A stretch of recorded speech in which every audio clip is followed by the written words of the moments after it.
Alright, this is the Harrison Instruments Model 302 Theremin as it arrives when you order it.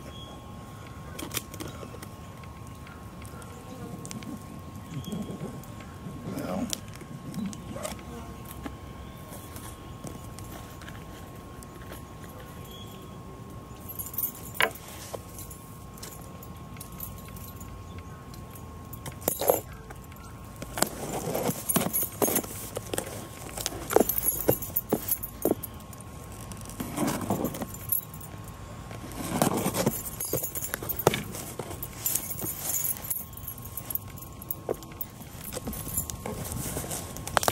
it is very securely taped, and it's probably best opened with a knife instead of keys. Success. We have the inside of the box, presumably the instructions and the manual.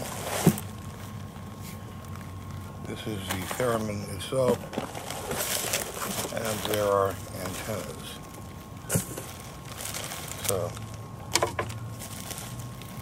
2 plate antennas.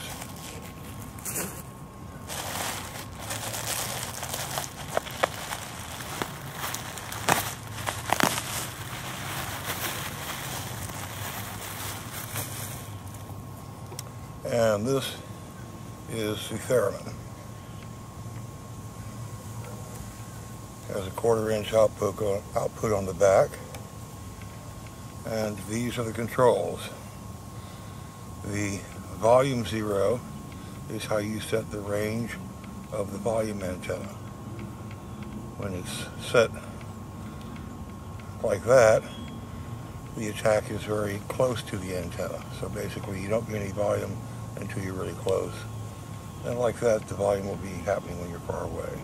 This one has an on-off switch that also serves as a volume output level.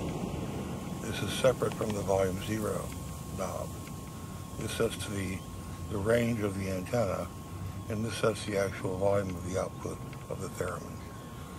The tone modifies the tone of the Theremin, and here is the pitch 0 knob, which sets the end range of the pitch. And, as you see, it has a green light. That means that the battery is operating. In order to change the battery, which probably will happen after every 24 hours of play, you need to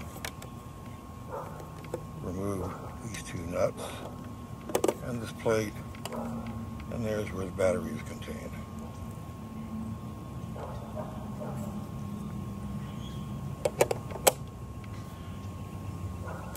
You should get about 20 to 24 hours of battery life out of these. And if you happen to be using more than 1 battery a month, perhaps you're playing the Theremin a little bit too much. So, this is the basic instrument, and these are the antennas.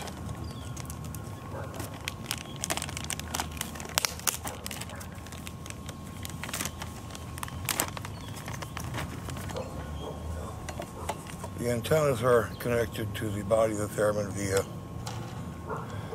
wing nuts. You never want to lose your wing nuts, and you probably want to get some spares at the hardware store.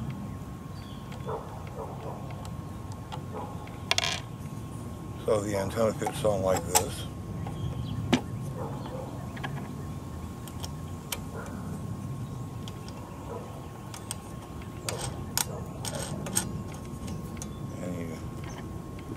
You don't want to over tighten them, but you do want them to not come off.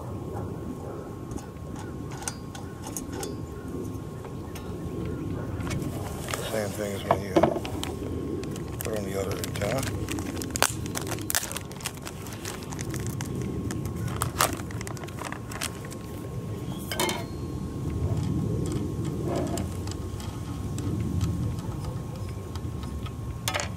It's very important not to lose hertz.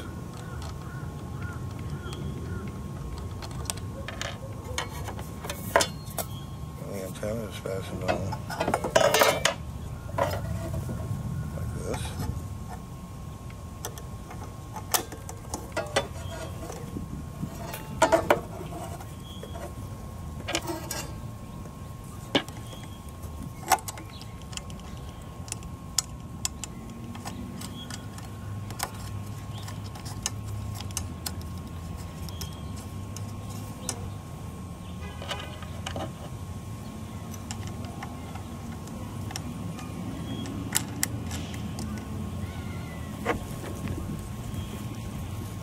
And now, the Theremin is ready to play. And the bubble wrap is ready to be put in the box.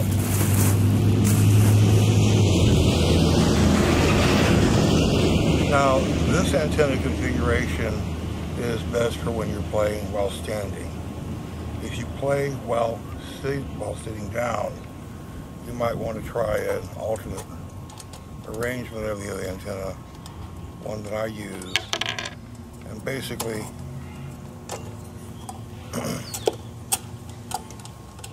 when you want to set the antenna for seated play, you want to put the hole on the antenna on the first bolt, like so. Then what happens is you put on the wing nut,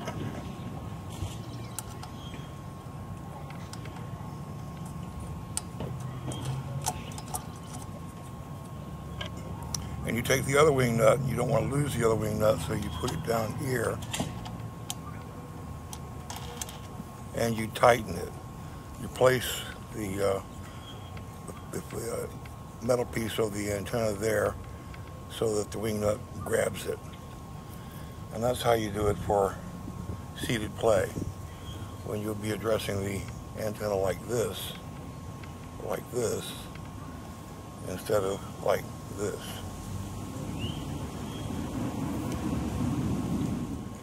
And now we have both antennas are set for play while seated.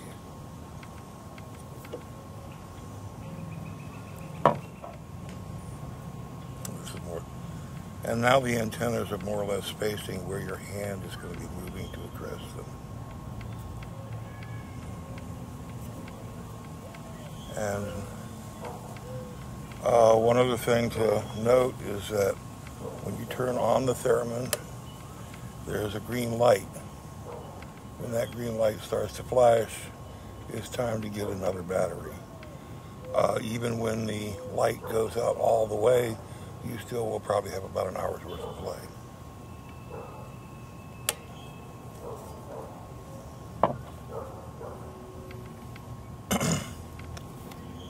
And most importantly, this is the manual.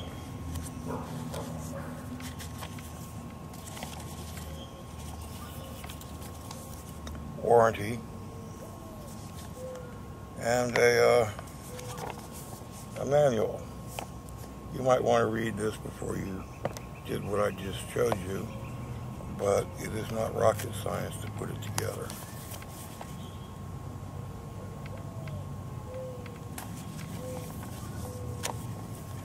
If you're familiar with Theremins, there's one thing that you want to know about this instrument is that the volume mapping is reversed. What that means is that with a regular Theremin, when you touch the antenna, the volume antenna, there's no sound coming out. And when you raise your hand up, it gets louder. This is sort of counter-ergonomic in my mind. And so in this particular instrument, it gets louder as you get closer to the antenna. So basically, it took me about a week to learn to reverse the volume mapping from a Moog ether wave to being able to play the Harrison 302 Theremin. But basically, it's like when you get closer to it, it gets louder. And this makes percussive things a lot easier to do, because when you set the volume range to be really close to the antenna, that is, when you can get it so that your hand is this close and there's nothing happening with the zero volume, then you can get a lot of percussive and dynamic effects just by moving your hand and your fingers a matter of an inch or two. One other thing about playing the instrument is that I find a natural hand position is best. That is just like this. You don't want to think about your hand. You just want to hold it there. And basically, I set the bottom note for when my hand position is at my chest. And basically, you can aim for the center to get the full range of the theremin up to the highest notes.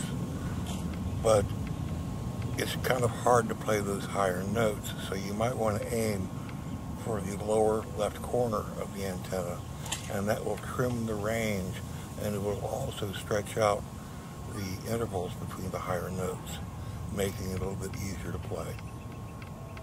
So instead of doing this, you want to do this. And you'll notice that basically there's very little stress or thought in doing this type of motion. So the only thing you really want to be concerned with is how close the mast of your hand is to the antenna. And that's something that a part of your brain will do that doesn't really think in symbols. So you'll let your body do the note picking for you. Anyway, that's it.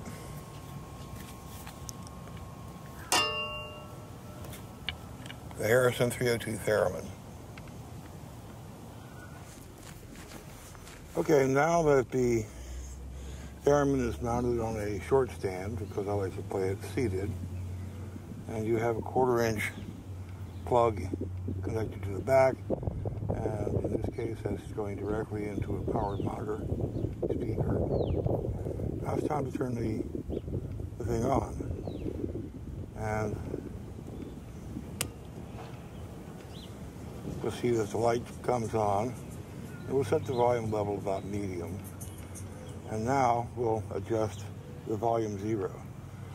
We want to give something on the pitch side, but you notice that as I'm putting my hand on the pitch antenna, nothing is happening.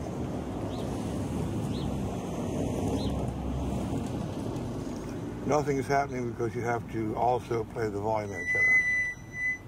So you see here, at this level, the volume is coming on right about, looks like about 2 inches away from the plate. And that's pretty good for doing percussive.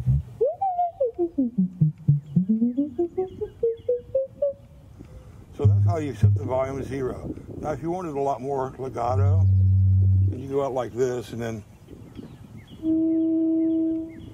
you see the volume starts perking up about 6 inches away from the antenna. And if you were standing, you might want to make it real far away. And if you are really playing fast stuff, you want to take it all the way down.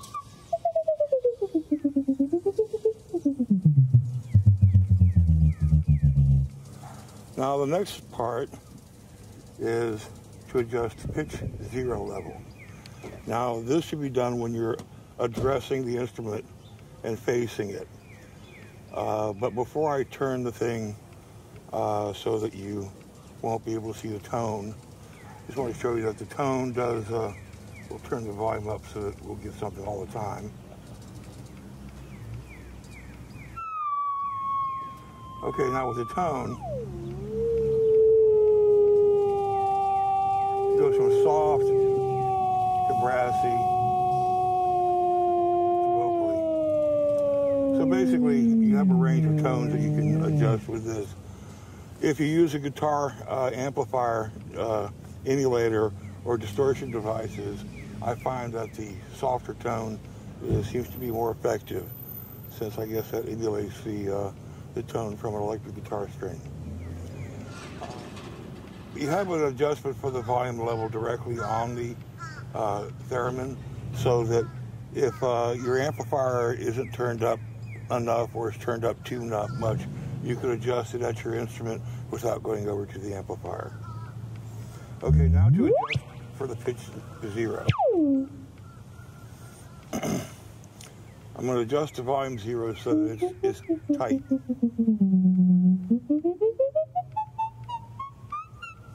Now you notice that I'm not really doing anything with the hand except moving it back and forth. If I want to get the really high notes, I go for the center, and you hear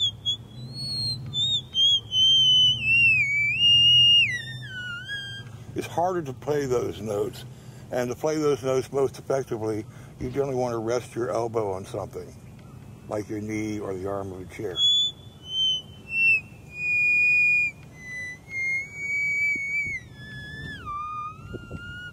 But most of you are not going to be wanting to play in that range, so I recommend aiming towards this lower left corner of the volume antenna.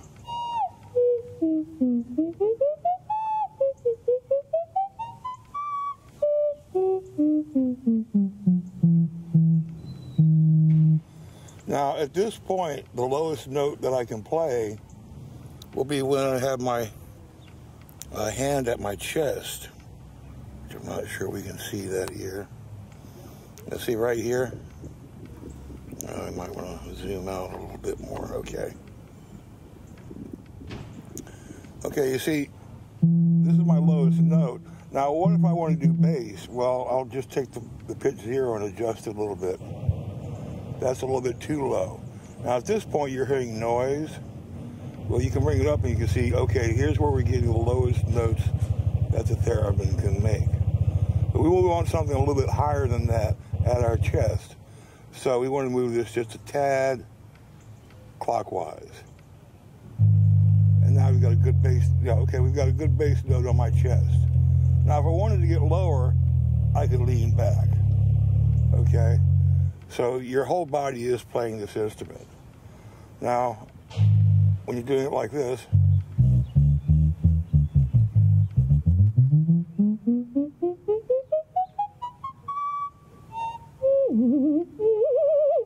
you can play vibrato just by shaking your hand. You don't have to do anything like this. There's nothing special about it. You just want to oscillate it. And if you don't want to do it from your elbow, you can do it from your wrist. And if you don't want to do it from your wrist, you can do it from your fingers, okay? Basically, any part of your body that you move is going to affect the way that the pitch is translated. I'll give a little bit brassier tone so you can hear it.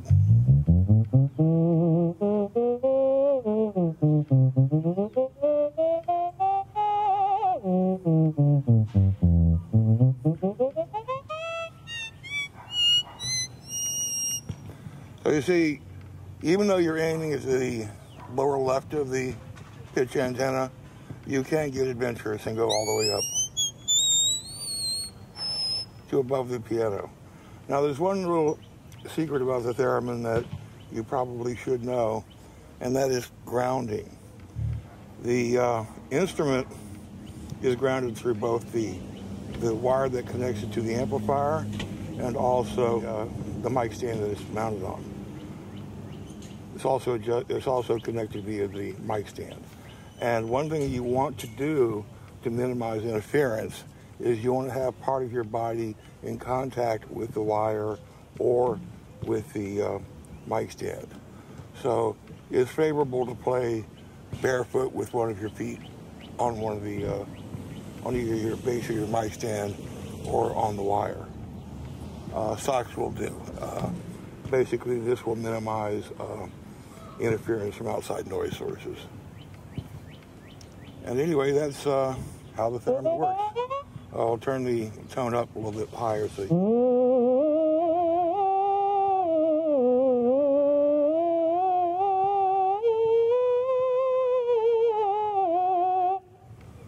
and up high a little bit more.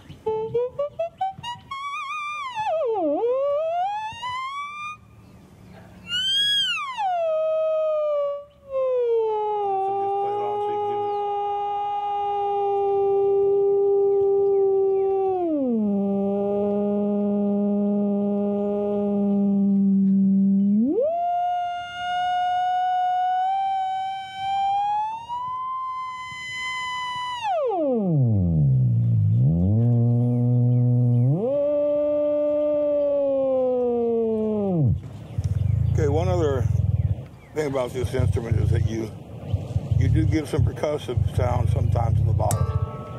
And if you hit the antenna, that also does some interesting things. I don't recommend hitting the antenna, but every so often you do.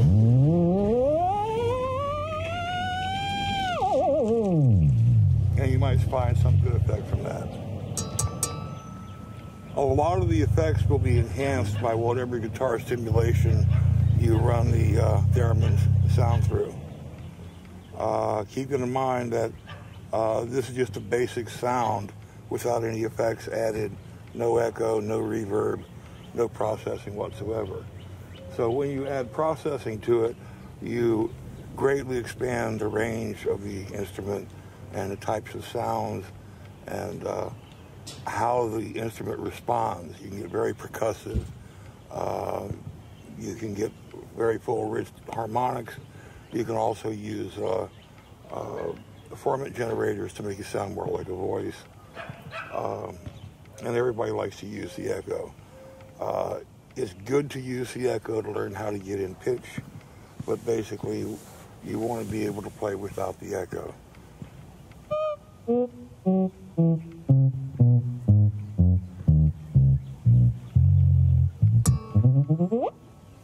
It's not hard to pick out notes. You just need to practice.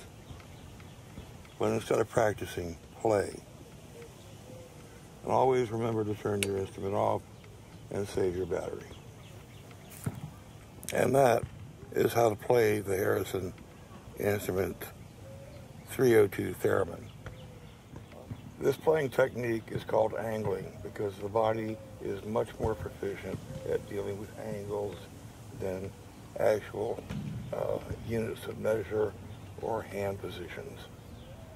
Because you have to be able to judge angles if you walk, if you catch something, if you throw something, if you reach for something, if you write your name. All of that is done with angles, and the human brain is extremely well adapted to dealing with processing angles. And in music, that makes this a lot easier than thinking about hand positions. This is the volume 0 knob. This is for setting the range of the volume antenna. At this level, it's very close to the antenna, will cause it to make sound. At this level, probably about 4 or 5 inches. And on and on and on until you can have it so it's turned on all the time. This is the on-off switch. Green light, when the green light flashes, you need to think about another battery. It will continue playing after the light no longer shines. And this is also for adjusting the volume without having to get up and adjust your amplifier volume. Tone from soft to bright to sort of horn-like and back and forth. And pitch 0, this is where you set the actual 0 point where the lowest note that you're going to play is. And that will be in the farthest extension of your arm, which, if you play it like I do, will be your hand on your chest. When you're playing standing, this could be all the way up to having your hand raised up several feet above the antenna. But then you're going to get a workout on those bass notes. Anyway, that's it.